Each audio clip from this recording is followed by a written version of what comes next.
বাবা চাচুর হাত ধরো, চাচুর হাত ধরো, বাবাকে ছাড়ো।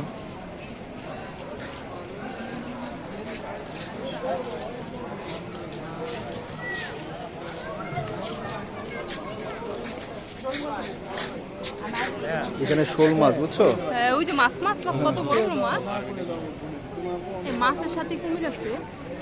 মানে একসাথে, না না একসাথে বড় পীর মনে করে এগুলো সব তার অনুগত করছে, তারা বড়